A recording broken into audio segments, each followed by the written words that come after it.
નમસ્કાર મિત્રો દેશ અને દુનિયાના સુપરફાસ્ટ સમાચારમાં તમારું સ્વાગત છે।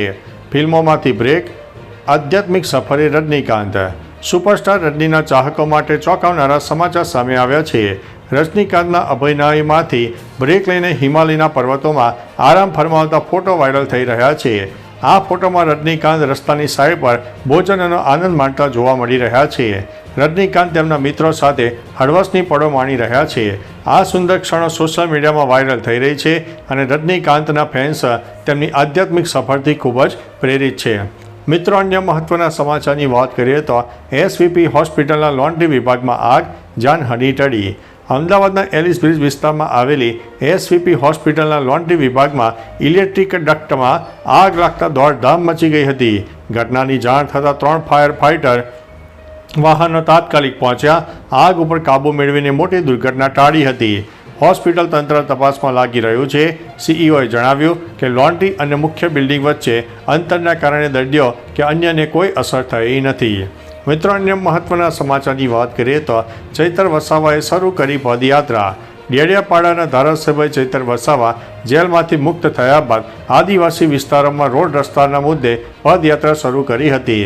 નર્મદા જિલ્લાના જંગલ વિસ્તારના જુનારાજ, ઉપલના જુનારાજ, વેરીસાલ, પાંચખાડી, કમોદિયા અને દેહવાત્રા જેવા ઐતિહાસિક અને પૌરાણિક ગ્રામોને જોડતા રસ્તા ન મળે તેવી નારાજગી વ્યક્ત કરી હતી। વહેલી સવારથી શરૂ થયેલી આ પદયાત્રાથી ખેડૂતો અને આદિવાસીઓ જોડાવા અને તંત્રને જાગૃત કરવાનો પ્રયાસ કર્યો હતો। મિત્રો, અન્ય મહત્વના સમાચારની વાત કરીએ તો અંબાલાલ પટેલની શક્તિ વાવાઝોડાને લઈને મોટી આગાહી। હવામાન નિષ્ણાત અંબાલાલ પટેલના જણાવ્યા પ્રમાણે ગુજરાતમાં 6 થી 8 ઓક્ટોબર સુધી 3 દિવસ વરસાદની શક્યતા રહે છે। શક્તિ વાવાઝોડું ઓમાનથી ગુજરાત તરફ આવી શકે તેવી શક્યતા હતી, પરંતુ હવે તે શક્યતા બિલકુલ નથી, પરંતુ ઓછી અસર થશે અને એ પણ ખાલી પવનને કારણે। સૌરાષ્ટ્ર તરફ આવતા તેની ગતિ મંદ પડી ચૂકી છે। દ્વારકા, પોરબંદર, જામનગર, કચ્છ, રાજકોટ, મોરબી, સુરેન્દ્રનગર, બનાસકાંઠા, મહેસાણા અને પાટણમાં સામાન્ય વરસાદની શક્યતા રહે છે। અમદાવાદમાં પણ મધ્યમ વરસાદની શક્યતા રહે છે। મિત્રો, અન્ય મહત્વના સમાચારની વાત કરીએ તો ફોટા વાયરલ કરવાની ધમકી આપીને 66,000 રૂપિયા પડાવ્યા। સુરતમાં લગ્નની લાલચ આપીને સગીરાના ફોટા વાયરલ કરવાની ધમકીથી 66,000 રૂપિયા ઉઘરાવનાર 22 વર્ષના મોહમ્મદ જીસાન શફીકા, જે અલીગઢ યુપીનો છે, કોસ્મેટિક દુકાનના કર્મચારીને પોલીસે ઝડપી પાડ્યો છે। 2021થી ઇન્સ્ટાગ્રામ દ્વારા સંપર્ક કરીને ફોન, વોટ્સઅપ અને વિડીયો કોલથી વાતચીત કરીને લગ્નની વાત કરી અને ફોટા લીધા। પોક્સો અને એટ્રોસિટી એક્ટ હેઠળ ગુનો નોંધવામાં આવ્યો છે। મિત્રો, અન્ય મહત્વના સમાચારની વાત કરીએ તો વાંગચૂકની અટકાયત મામલે સુપ્રીમ કોર્ટની નોટિસ। સુપ્રીમ કોર્ટે 6 ઓક્ટોબર 2025ના રોજ લદ્દાખના પર્યાવરણવાદી સોનમમાં વાંગચૂકની NSA હેઠળ અટકાયત કરીને તેની પત્ની ગીતા અંજલિની હેબિયસ કોર્પસ અરજી પર કેન્દ્રને નોટિસ જારી કરી છે। ન્યાયમૂર્તિ અરવિંદ કુમાર અને NV અંજરેની બેન્ચે 13 ઓક્ટોબરે સુનાવણી નક્કી કરી। કપિલ સિબ્બલે દલીલ કરી છે કે અટકાયત બંધારણીય હકોનો ભંગ કરે છે, કારણ કે અટકાયત આદેશના દસ્તાવેજો ન આપવામાં આવ્યા જે NSA હેઠળ જરૂરી હોય છે। મિત્રો, અન્ય મહત્વના સમાચારની વાત કરીએ તો તોડબાજ પત્રકાર દીર્ઘાયુ વ્યાસ સામે વધુ એક ફરિયાદ। અમદાવાદના જાણીતા મીડિયા હાઉસ દિવ્ય ભાસ્કરના ડિજિટલ વિભાગમાં કાર્યકર પત્રકાર દીર્ઘાયુ વ્યાસ સામે વેપારીએ ગંભીર ફરિયાદ નોંધાવી છે। આરોપીએ પોતાને PSI તરીકે રજૂ કરીને જાનથી મારી નાખવાની ઉપરાંત દુષ્કર્મ અને જાતિવાદી કલમ હેઠળ ખોટા કેસમાં ફસાવાની ધમકી આપી। આ કારનામાથી સંસ્થાની પ્રતિષ્ઠા કઢાઈ છે અને અન્ય પીડિતો પણ પોલીસના સંપર્કમાં આવી રહ્યા છે અને તપાસ ચાલુ છે। મિત્રો, અન્ય મહત્વના સમાચારની વાત કરીએ તો અમરેલીમાં બાળકીનો શિકાર કરનાર દીપડો પકડાઈ ગયો।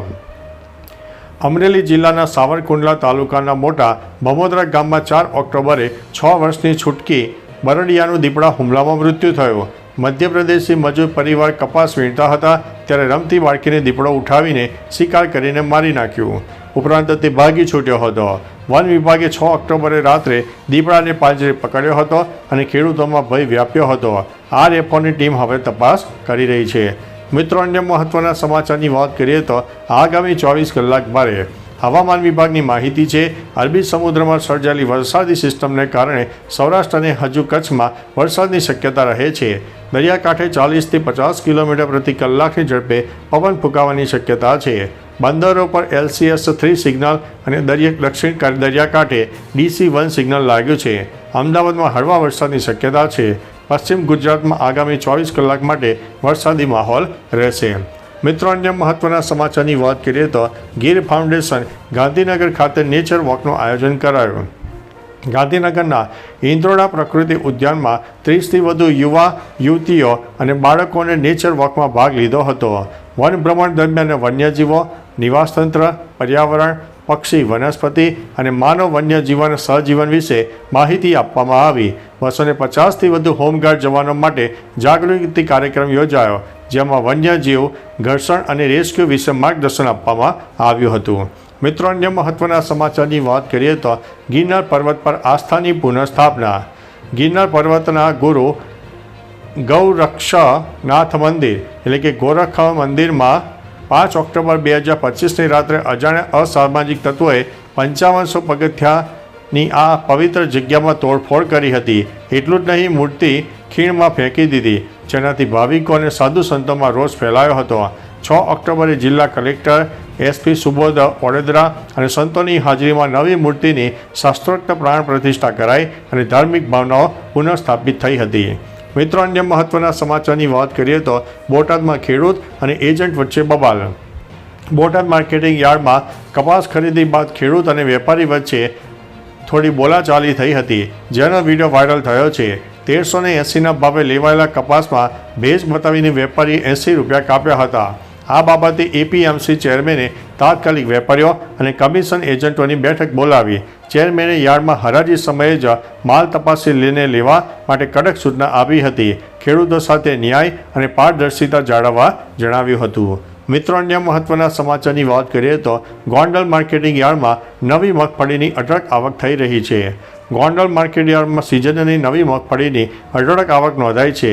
સામે આવેલી માહિતી અનુસાર હવે મગફળીની 80થી 85 હજારથી વધુ ગુણી પહોંચી છે. હરાજીમાં 20 કિલો મગફળીના ભાવ 800થી 1100 રૂપિયા સુધી બોલાયા છે. વરસાદની આગાહીને કારણે યાર્ડમાં મગફળીની આવક અને વેચાણ હાલ બંધ કરી દેવામાં આવ્યું છે. ચાલો મિત્રો, ફરીથી દેશ અને દુનિયાના સુપરફાસ્ટ સમાચાર લઈને મળતા રહીશો. ત્યાં સુધી અમને રજા આપશો.